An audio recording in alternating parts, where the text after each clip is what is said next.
बहुत लोग हमसे कहते हैं कि तुम्हारे समय सार में लिखा होगा, हमारे घूमट सार में ऐसा नहीं लिखा। मैंने कहा तुमने ये बंटवारा कब किया था कि हमारा समय सार और तुम्हारा घूमट सार? अरे हमारे पंडित टोडरमल ने घूमट सार की टीका लिखी थी, समय सार की नहीं लिखी थी। न तुम्हें घूमट सार का पता है न समय सार का पता है। घूमट सार भी हमारा और समय सार भी हमारा। सुनो ध्यान से, तो घूमट सार के हर अध्याय के अंत में देखना गुणस्थानी का 20 निरूपणा है ना, गुण जीवा पद्धति पाना सुनना है मगना हुआ है। तो ये सबका अध्याय का अंत होगा तो सिद्ध दशा में होगा। गति मायगणा चल रही है तो 4 गतियों का वर्णन होगा, फिर अंत की गाथा में पंचम गति का वर्णन होगा। हर अध्याय सिद्ध में अंत होता है, इसलिए करुणानि योग सिद्धांत है। करुणानि योग ये ग्रस्त धर्म फिर मुनि धर्म फिर ये धर्म फिर ये बढ़ते बढ़ते, और आप समझ गए ना, ये सब सिद्ध में अंत होने वाले शास्त्र हैं, तो वो सब सिद्धांत हैं। इसलिए इन्हें बोलते सिद्धांत ग्रंथ। क्या अर्थ हुआ इसका? कि जो सिद्ध तक पहुंचा है, हमारा उद्देश्य मोक्ष जाना है। हम मुमुक्षु है ना, तो मुमुक्षु माने मोक्ष जाना चाहते हैं, तो हमारी कहानी सिद्ध में ही जाकर अंत होगी ना। तो वो कहते ये सारी कहानियां तो वो जानता है, लेकिन ये अंत कैसे होता है, सिद्ध में कैसे पहुंचते हैं, तो जब पर से भेद विज्ञान करे तब पहुंचेंगे ना, और वीतराग दशा प्रकट हो तब पहुंचेंगे ना। इसलिए उन्होंने पहले बोल में क्या लिखा कि भेद विज्ञान का कारणभूत और वीतराग दशा होने का कारणभूत जैसा निरूपण अध्यात्म शास्त्रों में किया है वो पंडित ये नहीं जानता।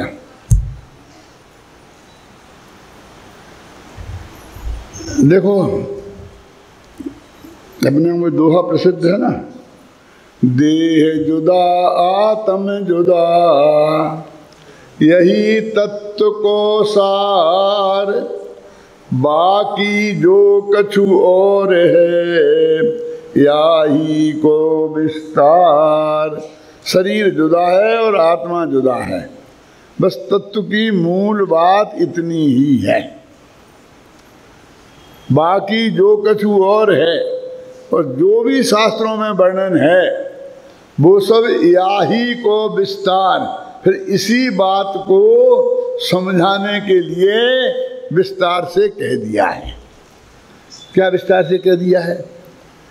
कि हमने उदाहरण दे दिया राम का, तो राम की कहानी सुना दी, महावीर का तो महावीर की कहानी सुना दी। तो इसी का विस्तार हुआ ना। अंत में ये बताएंगे कि वे देह को छोड़कर मोक्ष में चले गए, तो इसी का विस्तार हुआ क्या नहीं? वो सारा प्रकरण इसी बात का विस्तार में है। अब वो कहते हैं कि वो उसमें पहला नंबर की कमी तो क्या है कि वो अध्यात्म शास्त्र नहीं पढ़ता है, और उनको उसमें जो भेद विज्ञान का कारणभूत है, वीतराग दशा होने का कारणभूत है, वैसी दृष्टि से नहीं पढ़ता।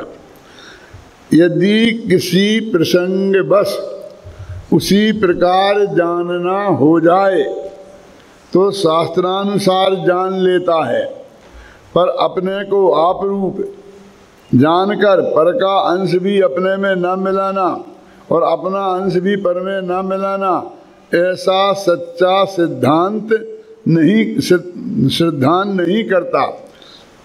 और अन्य मिथ्या दृष्टि, जैसे अन्य मिथ्या दृष्टि निर्धार बिना पर्याय बुद्धि से जान पने में और वर्णादि में अहम बुद्धि धारण करते हैं, उसी प्रकार यह भी आत्माश्रित ज्ञानादि में और शरीराश्रित उपदेशादि उपवासादि क्रियाओं में अपनत्व मानता है। ये दूसरी गलती है। कुछ समझ में आया? कि सबसे पहले तो कहते प्रसंग बस जानना भी हो गया, प्रसंग बस माने क्या कि प्रवचन में आना तो है नहीं उसे, हैं, लेकिन कोई दोस्त पीछे पड़ गया कि नहीं चलो चलो चलो चलो। अब हम उन्हीं के यहाँ आए थे, समझे ना। अब घर में सारा घर जा रहा है ताला बंद करके, अब क्या करवा। आपकी जाने की तो इच्छा नहीं है, लेकिन वो घर वालों के साथ 1 घंटा तो जाना ही पड़ेगा ना। ऐसे कोई भी प्रसंग बन सकता है। मेरे साथ न्यूयॉर्क में, अमेरिका में ऐसा ही घटित हुआ। मैंने फ़ोन किया, अपने बिल्कुल पहचान के मिलने वाले समझ लो रिश्तेदार ही थे कि भाई मैं आ रहा हूँ फलानी फ्लाइट से, तो मेरा इतने बजे प्रवचन है मंदिर में, तो मुझे 2 घंटे देर है, तो मैं 2 घंटे आराम करूँगा, फिर प्रवचन करने जाऊँगा। तो हम आपके घर सीधे आ रहे हैं। उनका घर मंदिर के पास था, तो कि मंदिर के इनके घर चले चलो, अपनी पहचान के थे, रिश्तेदार थे। तो उन्होंने कहा नहीं नहीं, मैं तो मेरा एक दोस्त आ रहा है, उसके साथ घूमने जाऊँगा। मेरे घर मत आओ। नहीं गए भाई, दूसरे के घर गए। जब मंदिर में जाके हम प्रवचन करने बैठे तो सामने ही बैठे थे वो। मैंने कहा आप तो कहीं घूमने जा रहे थे? बोले हाँ जा तो रहे थे, लेकिन ये दोस्त आ गया ना। तो एक मतलब उनका दोस्त है, जो दोस्त था वो कौन था मालूम? दूसरे गांव से मेरा प्रवचन सुनने आया था। वो भी ये कहता था कभी जाके 1 घंटे का टाइम है तो मैं अपने दोस्त के यहाँ जाऊँगा, वहीं बगल में ही मंदिर है, फिर मैं प्रवचन सुनूंगा। तो उसने कहा मैं तेरे घर आ रहा हूँ, तो उसने उसी वजह से मेरे को मना कर दिया। बोले फिर ये आया और बोला कि मैं तो मंदिर जाऊँगा, डॉक्टर भायल का प्रवचन सुनना है। तो फिर जी मुझे भी ले आया। अब समझ में आया प्रसंग बस माने। ऐसे लोग भी बहुत होते हैं, एक दूसरे लोग पकड़ के ले आते हैं, कोई रास्ता नहीं है, अब 1 घंटा कहीं ना कहीं काटना तो है, हैं? यहाँ आगे फंस गए। तो कहते प्रसंग बस जानना हो जाए, उसका अर्थ ये है कि रुचि पूर्वक उसने इस बात को जानने की कोशिश नहीं की। प्रसंग बस का अर्थ समझ में आया ना। अब पति के साथ पत्नी को आना पड़ा, पत्नी के साथ पति को आना पड़ा, ऐसा होता है क्या? नहीं होता है। मन रुचि तो एक की होती है, और दूसरे को फिर वो पीछे पड़ करके 10 बातें मानते हैं, तो एक बात माननी तो पड़ती ही है ना। तो ये सब प्रसंग बस वाले हैं। क्या यदि प्रसंग बस किसी प्रकार जानना हो जाए, माने वो जानने में आ जाए, हाँ ठीक है शास्त्र में लिखा है, हाँ ठीक है ना कि वो आत्मा वो शास्त्र में लिखा है, तो शास्त्रानुसार जान लेता है, परंतु उसमें ये विवेक अपने में आपरूप, यानी इनमें आत्मा मैं हूँ और देह ये पर है, अपने में आपरूप और पर में पररूप सिद्धांत नहीं करता। देह जुदा आत्म जुदा, यही तत्व को सार। तो ये समझ लिया कि शरीर जुदा है और आत्मा जुदा है, ये जान लिया। और शास्त्र में लिखा है तो मानना भी पड़ेगा। अपन जैनी है और जैन शास्त्र में लिखा है तो नहीं मानेंगे तो कैसे चलेगा। लेकिन वो जो कहा ना कि देह जुदा आत्म जुदा, तो उसमें मैं कौन हूँ ऐसा डिसीजन नहीं किया कि मैं देह हूँ कि मैं आत्मा हूँ, या इन दोनों में मैं कोई नहीं हूँ। अब अगर इसमें निर्णय करें कि मैं कौन हूँ। अभी एक जरा मैं ऐसी बात कहूँ कि महिलाएं तो ऐसी ही होती हैं, जरा बुद्धि थोड़ी स्थूल होती है। क्या मैंने वो वैराग्य महाकाव्य लिखा ना, तो वो सत्यभामा का वर्णन है, तो उसमें लिखा है कि वो श्री कृष्ण कहते हैं कि भाई नैमिना तू क्यों ऐसी बात करता है, स्त्रियों की तो बुद्धि स्थूल होती ही है। तो साहब मेरी बेटियां बहुएं कि दादा नहीं आप ऐसा नहीं कह सकते, आप ऐसा नहीं कह सकते। अरे मैं नहीं कह रहा हूं, ये तो श्री कृष्ण कह रहा है नेमिनाथ से कि नहीं, उसने तो बदल दिया। मेरी किताब में तो नहीं बदल पाया, लेकिन उसने कहा कि नहीं ऐसा नहीं कह सकते आप। माने क्यों इतना रिएक्शन क्यों हुआ? मैं तो उससे नहीं कहा था कि तू स्थूल बुद्धि है। अपनी लड़की से, बहू से तो मैंने नहीं कहा कि तू स्थूल बुद्धि है। क्यों? क्योंकि मैंने महिला कहा ना, तो उसने महिला माने मैं, महिला में कितना एकत्व बुद्धि है। महिला की थोड़ी आलोचना करूं तो ही भड़क जाते हैं। तो इसका मतलब महिला में अपनी एकत्व बुद्धि है। आप महिला हैं कि आत्मा? तो जितनी तुम्हारी महिला में एकत्व बुद्धि है, आत्मा में तो नहीं है। आत्मा को तो हमने 1000 गालियां दी, निगोद में सड़ा, ऐसा हुआ, तो तुम भड़के ही नहीं। यदि तुम्हारे आत्मा में आत्मबुद्धि होती तो आत्मा को भला बुरा कहने पर भड़कना चाहिए था ना।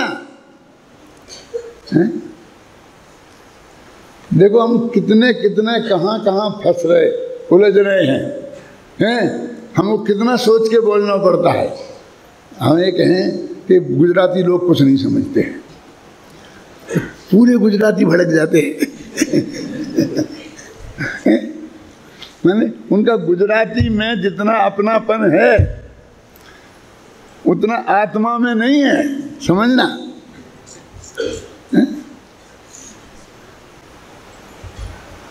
ऐसे समझ लेना सब, कितनी बातों में हम कितनी गहराई से चेते हुए हैं। और भगवान आत्मा को कितनी ही गालियां देते रहे हम, मैला है, कुचैला है, राग द्वेष से भरा हुआ है, ऐसा किया है, हत्यारा है, तो कुछ नहीं, आपको आराम से सुनते हैं। क्योंकि अपन से थोड़ी करें। क्यों? तो देह जुदा आत्म जुदा, तो इसमें तू आत्मा है ऐसा नहीं आया। पढ़ लिया शास्त्र में, दोनों को जुदा जुदा कहा तो पढ़ लिया, लेकिन ये मैं हूँ और उसमें अपनी अहम बुद्धि आए, और ये पर है और उसमें अहम बुद्धि नहीं आए। देखो लिखा ना इसमें, देखो पढ़ा, परंतु अपने को आप रूप जानकर पर का अंश भी अपने में ना मिलाना और अपना अंश भी पर में ना मिलाना, ऐसा सच्चा सिद्धांत नहीं करता। देव और आत्मा का भेद विज्ञान तो करता है ना, लेकिन मैं कौन हूँ इसमें हमें तो अपना मैं खोजना है ना। इसका नाम अध्यात्म क्यों है? क्योंकि आत्मा की खोज का शास्त्र है। हमें दुनिया की बात, शरीर भिन्न है और आत्मा भिन्न है, तो अब शरीर को भी जानना चाहिए ना, और आत्मा को भी जानना चाहिए। अरे शरीर को सिर्फ इतना जानना चाहिए कि ये मैं नहीं हूँ, बस खत्म। और आत्मा को उसकी पूरी डिटेल जानना चाहिए, क्योंकि वो मैं हूँ। हम यहाँ से जा रहे हैं कहीं भी, मान लीजिए ये औरंगाबाद है ना, तो हम यहाँ से समझ लीजिए नागपुर जाना है। एक चौराहे पर पहुँच गए, तो एक रास्ता नागपुर का है और 3 रास्ता कोई दूसरे गांवों के हैं, है ना। इतना मोटा तो आप भी समझते हैं। अब आपको पता नहीं है कि इनमें नागपुर का रास्ता कौन है, तो आप क्या पूछते हैं किसी से, ये नागपुर का रास्ता कौन है? तो ये पूछते हैं ना, भाई साहब ये 4 रास्ते हैं, कौन रास्ता कहाँ कहाँ जाता है? ऐसा कोई पूछता है? मैं पूछता हूँ। कभी आपने पूछा ऐसा? एक आदमी पूछता है, कौन? जिसे नक्शा बनाना हो, रोड का नक्शा बनाना हो, वो जानना चाहता है कि 4 रास्ते कहाँ। हमें क्या मतलब बाकी 3 से, हमें तो नागपुर के कि नागपुर का रास्ता कौन है, बस झगड़ा कदम, और उसने बताया और हम चल देते हैं। जानना सब 4 रास्तों को, सुनना, लेकिन सिर्फ नागपुर के रास्ते को तो डिटेल जानना, और बाकी 3 रास्तों को जानना माने क्या जानना? कि ये नागपुर के रास्ता नहीं है, ये जानना। ये कहाँ के रास्ता है ये नहीं जानना है। समझ में आई आपकी बात? ये अप्रयोजन भूत है। हमें क्या मतलब वो कहाँ का है? हमें तो नागपुर जाना है ना, हमें तो मोक्ष में जाना है, तो हमें तो मोक्ष मार्ग जानना चाहिए। अच्छा साहब, मोक्ष का मार्ग बता दीजिए और स्वर्ग का भी बता दीजिए, हैं? और नरक का भी क्यों नहीं बता दें साथ में? क्योंकि जहाँ लगेगा फिर हम वहाँ चले जाएंगे। अभी आपने नक्की नहीं किया कहाँ जाना है, क्यों? ऐसे ही अर्थ हुआ ना उसका। हमको देखो, पर पदार्थ को और कुछ नहीं जानना है। क्या जानना है? ये अजीब है। अजीब है माने ये जीव नहीं है, इतना जानना है। वो क्या है उससे हमें कोई मतलब नहीं। वो पुद्गल है, धर्म है, अधर्म है, आकाश है, काल है, पुद्गल कितने प्रकार के होते हैं, वो डिटेल में हमें नहीं जाना है। और आत्मा की डिटेल में जाना है। हमको यहाँ से नागपुर जाना है तो हम ये भी पूछेंगे कि नागपुर का रास्ता यही है कि हाँ रोड तो अच्छा है, हैं? रास्ते में पेट्रोल पंप मिलेगा ना? हमारी गाड़ी में जरा पेट्रोल पंप है, कितनी दूर मिलेगा? वो चाय की दुकान, इसका पेट्रोल भी तो चाहिए, हैं? और रात में जाने में डर तो नहीं है। ये सब बातें जानना जरूरी है। और बाकी के रास्तों में ये सब जानने की जरूरत नहीं है। यदि आप उसे जानने में लग जाएंगे तो नागपुर पहुंचने में देरी करेंगे। समझ नहीं ना? तो कहते हैं कि वो जान लेता है, लेकिन अपना अंश देखो, अपने आप रूप जानकर पर का अंश भी अपने में ना मिलाना और अपना अंश भी पर में ना मिलाना, ऐसा सच्चा सिद्धांत नहीं करता। जैसे अन्य मिथ्याधिष्टि, माने अन्य माने समझ लो कि अध्ययन, जो भी समझ लो, बहुत दूर के, निर्धार बिना, निर्धार बिना माने कुछ भी निर्णय किए बिना पर्याय बुद्धि से क्या गलती करते हैं? जानपने में और वर्णादि में अहम बुद्धि धारण करते हैं। ये क्या है? जानपने में और वर्णादि में अहम बुद्धि धारण करते हैं। अभी मैं हूँ ये जो जानता हूँ ना, ये आत्मा जानता है ना, और मैं गोरा भूरा भी हूँ, मान लो। हूँ तो नहीं, लेकिन मान लो 2 मिनट के लिए, क्या तकलीफ है? क्यों? तो मैं दोनों में, ये मैं गोरा हो रहा हूँ, ये भी मानता हूँ मैं विद्वान हूँ। वो ज्ञान में भी अपनापन किया और इस शरीर में भी अपनापन किया। एक छोटी सी बात पूछ लूँ, आपका वजन कितना है? कोई दिक्कत नहीं है, अरे मुझे समझाना है इसलिए बोल रहा हूँ। बता, कोई मैं तोलने जाने वाला नहीं हूँ, थोड़ा कम ज़्यादा भी होगा तो चलेगा। क्यों? कितना है? क्या 75 किलो है? तो ये वजन आपका है। क्यों? इसका मतलब ये नक्की हुआ ना कि आप शरीर का वजन है, तो शरीर में आप अपनापन कर रहे हैं, है? ये हुआ ना क्लियर? इससे तो जैसा ज्ञान में अपनापन है, वैसा ही वजन में अपनापन है, वैसा ही कलर में अपनापन है। तो कहते जानपने में, देखो क्या लिखा है इसमें, अपन पढ़ें। जानपने में और वर्णादि में, वर्णादि में मैंने कहा था गोरा भूरा, इनमें अहम बुद्धि धारण, दोनों में एक सी अहम बुद्धि धारण करता है। उसी प्रकार यह भी माने कौन? यह माने वो व्यवहारादृष्टि जो पंडित है, जो गोमटसार पढ़ा है, जो गुणस्थान मागणा स्थान जानता है, समझ में आए ना, जो स्थावरादि भेदों को जानता है, वो आत्मा सिद्ध ज्ञानादि, ज्ञान तो आत्मा सिद्ध है, ठीक है ना, और शरीराश्रित उपदेश उपवास आदि क्रियाओं में अपना मानता है। 3 कदम। मैंने प्रवचन किया, मैं जैन तत्व ज्ञान को जानता हूँ, मैंने उपदेश दिया और मैंने उपवास किया। अब 3 काम मैंने किए, है ना। तो 3 काम मैंने किए तो तीनों को एक सा मानता है। ज्ञान को भी अपना काम मानता है और प्रवचन को भी अपना काम मानता है और उपवास को भी अपना काम मानता है। बोलो कौन पंडित नहीं मानता है?